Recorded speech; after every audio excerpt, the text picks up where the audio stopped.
Sans flamme, il s'insurge. Il parle avec émotion.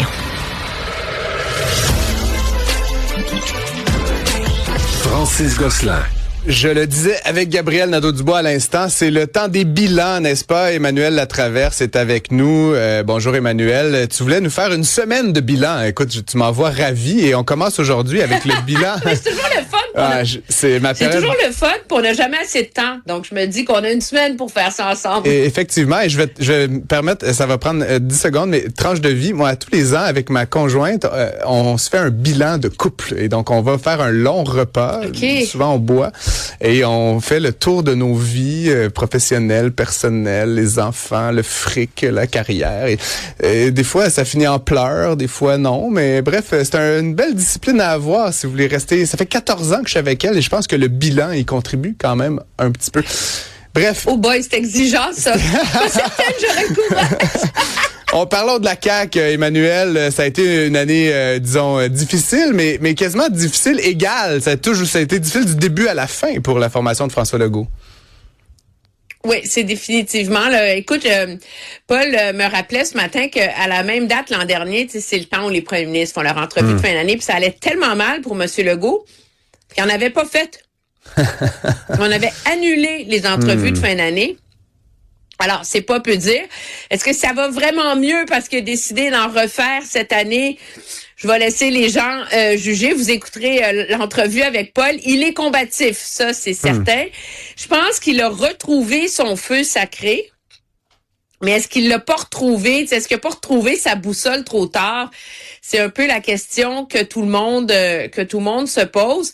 Ce qui est clair dans mon esprit, c'est que le remaniement qu'il a fait à la fin de l'été, là, au début de l'automne, c'est un remaniement qui était nécessaire. Et moi, je vais toujours me demander s'il aurait pas dû le faire au mois de janvier. Parce que avec les nouveaux mandats, les nouvelles feuilles de route qu'il a données à ses ministres, ça a donné un nouvel élan là à son gouvernement. Puis il a pu compter à la fois sur de la nouveauté et de l'expérience. Tu sais, il y a l'étoile dans le cabinet dans le Conseil des ministres, puis il y a l'étoile montante qui ont vraiment joué des rôles clés. Oui, ben justement, tu voulais décerner des prix là, si j'ai bien compris, Emmanuel. C'est qui l'étoile de la session parlementaire là, pour la CAQ? Ouais, l'étoile, je pense, doit aller à Jean Boulet. Qui a révélé, puis c'est pour la session, mais c'est pour l'ensemble de l'œuvre, là. Je pense qu'il s'est révélé, tu sais, c'est la preuve que des fois, dans la vie en politique, de pas faire du spectacle, de pas faire des sparages, de pas t'énerver, d'être calme, préparé, organisé, ça porte fruit. La preuve, c'est l'ampleur des réformes qu'il a réussi à mettre en œuvre jusqu'ici dans le monde du travail, la construction l'an dernier. Puis là, c'est sûr que c'est plus épineux parce qu'il s'attaque et il prend de front les grandes centrales syndicales. Mais en même temps, en réussissant à le faire très, très calmement, puis en cadrant son discours autour de la transparence, autour des droits des travailleurs qui voient quand même leur cotisation syndicale déduite à la source, là, tu sais. Donc, tu commences à travailler dans un endroit qui est syndiqué, t'as pas le choix, là. C'est ce qu'on appelle la formule RAND, là, puis qu'on, dans une certaine mesure, qu'on remet un peu, pas en cause, parce qu'elle sera maintenue pour une partie importante de ces cotisations-là, mais on souhaite évidemment un peu la scinder, cette cotisation-là, selon... Ben, est-ce que, oui, la scinder ou ramener une discipline, tu sais, mettre un terme à une forme de dérive ou d'élargissement perpétuel du mandat des syndicats. C'est sûr que dans le monde syndical, on est collé au plafond, mais moi, dans mon esprit, leur réaction a été la pire possible. Ouais, parce que ça a donné l'impression qu'ils ont peur de leurs membres.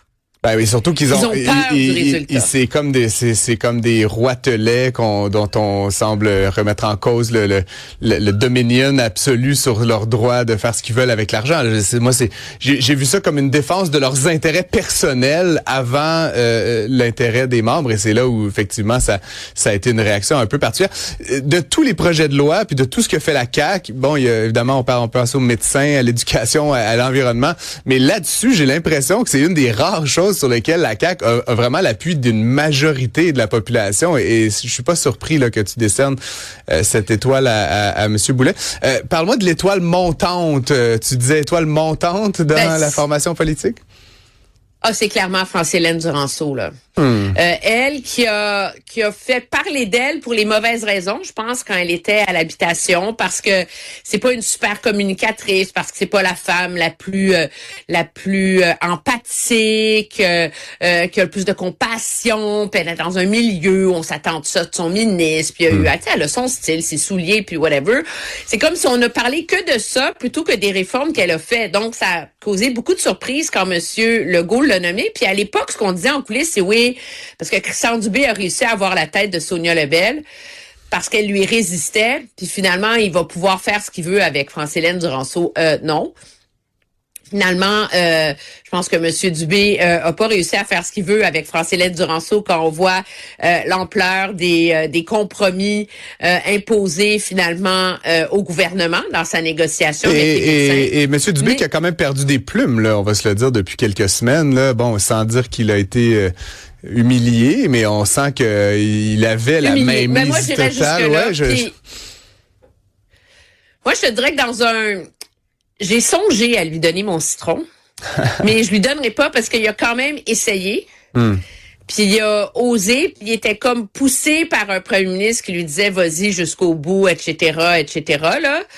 Mais ce qui est tragique, je pense, puis dans l'histoire de M. Dubé puis sa négociation avec les médecins, j'ose espérer qu'il va avoir une leçon là-dedans pour tous les autres politiciens. Il était le ministre le plus populaire du gouvernement.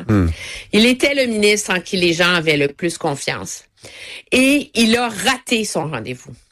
Est-ce qu'il l'a raté? Écoute, on pourrait faire une thèse de Popisco là-dessus, toi puis moi, par bravade, par arrogance, par fatigue, parce qu'il n'en pouvait plus de négocier avec les fédérations médicales. Je sais pas, mais là où il voulait aller, ce qui était d'assurer une prise en charge collective des patients par les médecins, avec une responsabilité populationnelle, tu sais, que les médecins aient des devoirs envers l'ensemble de la population en termes de prise en charge. C'est des choses qu'attendent les Québécois, c'est des choses que voulaient les Québécois, c'est des choses que les experts disent dont on avait besoin. Alors, il était sur le X quant aux objectifs de sa réforme, mais est-ce que c'est un moment de colère? Est-ce que c'est un moment à surestimer le poids des sondages qui lui disaient qu'il allait dans la bonne direction? Il a échoué dans l'exécution, ce qui fait qu'on se retrouve avec une entente qui va coûter 500 millions de plus sans aucune garantie de prise en charge. Parce que quand M. Legault dit tout le monde va avoir un médecin... je vais quand même dire 500 000 patients de plus. Je vais quand même dire ça à sa défense. J'écoutais le docteur Heppel ce matin qui était à Alexandre Dubé et j'ai comme, tu sais, on verra sur le temps long qu'est-ce que tout ça donne, mais j'ai l'impression que les médecins ont comme reçu un petit électrochoc quand même, là, tu sais, ils ont été bien fâchés, puis j'en connais plusieurs, puis tu sais, après on verra où tout ça atterrit, mais il y a comme peut-être quelque chose que, tu sais, les médecins, j'ose espérer, vont peut-être être un petit peu plus proactifs dans la suite des choses, parce que là, franchement, c'est vrai qu'on avait le sentiment au Québec de se faire un peu, tu sais, sucer beaucoup de jus, beaucoup de dollars, puis tu sais, qu'on n'avait pas les résultats. Puis effectivement, les médecins ont une grosse partie de la réponse. Puis si c'est pas si c'est pas ça que vous voulez, dites-nous ce que vous voulez, mais il faut qu'on règle la question de l'accès aux soins. Écoute, il nous reste une minute, mais le citron, donc pour terminer, Emmanuel. Mais le citron, finalement, je vais le donner à la députée Mme Poulet, là, dans la chronique ratée sa sortie, là. Celle-là, ça s'invente pas, là. Tu veux démissionner, pour te faire démissionner en bout de ligne, pour des raisons assez obtues et pas claires. Je veux dire, il y a une leçon en échec de crise politique. Mais je te le dis d'emblée, là, mon citron généralisé à la classe politique sera vers ceux qui ont envie de devenir des transfuges. Faudrait leur rappeler que les gens sont élus dans la vie. À Québec et à Ottawa, j'imagine, tout ça. Emmanuel. Toute capitale confondue, il faudrait rappeler aux gens qui sont élus avant tout grâce à la bannière politique qu'ils représentent. Et donc, démissionner par principe sur un enjeu, très bien, mais traverser la Chambre pour aller dans un autre parti, là, plus difficile. Je pense que ça, là, il faut renoncer à ça une fois au moins pour un toutes, petit là. passage comme indépendant entre les deux. Emmanuel, demain, on fait un autre bilan demain. Est-ce que tu as déjà... Oui, là, on va faire l'opposition à Québec demain. L'opposition à Québec. Merci beaucoup, Emmanuel. Elle se retrouve demain, même place, même heure. Au revoir.